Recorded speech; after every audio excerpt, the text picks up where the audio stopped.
Welcome to Campfire Stories. Welcome back, friends.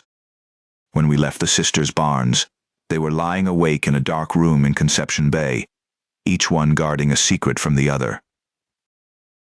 Dott had heard a stranger describe their unknown sister out loud in a pub.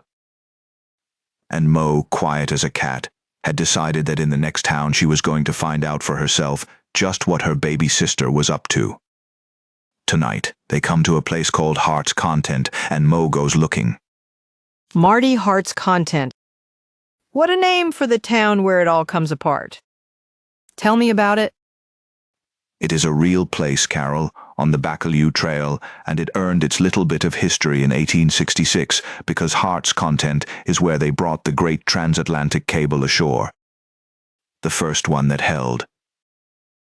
For the first time in the whole history of the world, Carol, a person on this side of the ocean could send a word to a person on the other side, that very day. A little town at the edge of the water where the distance between two far apart people finally closed. And I did not choose to tell you their story stops here for nothing. Oh, Marty. The place where two far apart people could finally reach each other. And that is exactly what these sisters are trying to do, reach across all that distance to Minna. That is beautiful, and it is going to hurt, isn't it? It is going to do both, Carol, the way the good ones do. Now, they had a lovely afternoon. I will give them that first, because they earned it. They toured the old cable station, and Mo read every plaque naturally, and there was a moment, Carol, that I want you to have before the hard part. They stood looking at the sea where that cable went down, and Dott, who is not sentimental the way Mo is, but feels things twice as hard when they come, said, "Imagine being the first person to send a message all that way and have somebody hear it." And Mo, quiet, said, "Mom and Dad honeymooned near here, you know."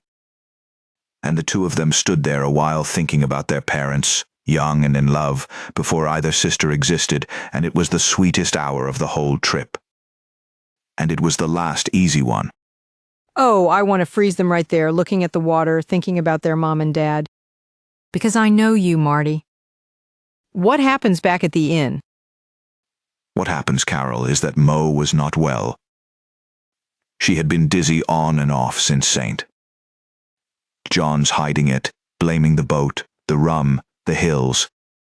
And that evening before supper it came over her bad, and she had to sit on the edge of the bed with her head down, and she asked Dott, "Would you run down to the front desk and see have they any of that ginger for the stomach?" And Dott, worried sick and glad of a job, went. And Mo, alone in the room for the first time all trip, sat up, and her eye fell on Dott's bag. And she thought about a week of peculiar questions.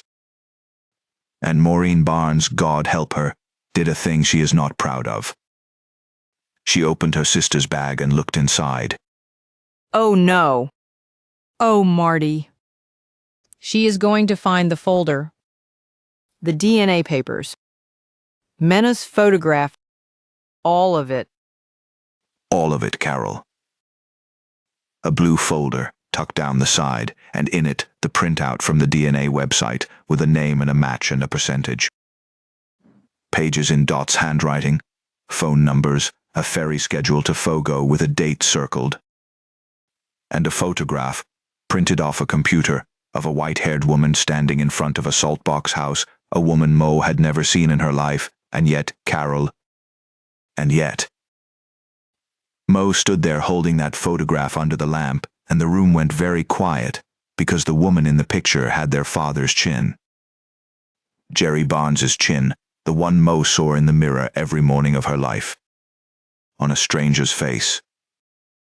On Fogo Island. Oh, Marty. She sees it. She sees Daddy in that stranger's face. She does not even need the papers, does she? Her own eyes tell her. What did she do, standing there? She did not move for a long time, Carol. Dott found her like that, when she came back with the ginger tea, standing in the middle of the room with the photograph in one hand and the DNA printout in the other, and her face, Dott said, was a face she had not seen on her sister since their mother's funeral. And there was a terrible silence, the two of them, and Dott did not even try to explain, because there was no explaining left to do. And Mo finally spoke, and her voice was not angry yet, Carol. That came later. Her voice was small. She said, "How long have you known?" And Dott said, "Since March." And Mo said, "March." And she sat down on the bed like the strings were cut. And she said, "You have known since March that Daddy," and she could not finish it. Oh, that poor woman. Her whole life she kept her father like a saint on a shelf, and her baby sister has been carrying this since March and let her go around this island happy and ignorant. Marty, is she angry at the father or at Dott? Both, Carol, and neither. And that is the awful tangle of it. And it is why it did not explode that night. It smoldered.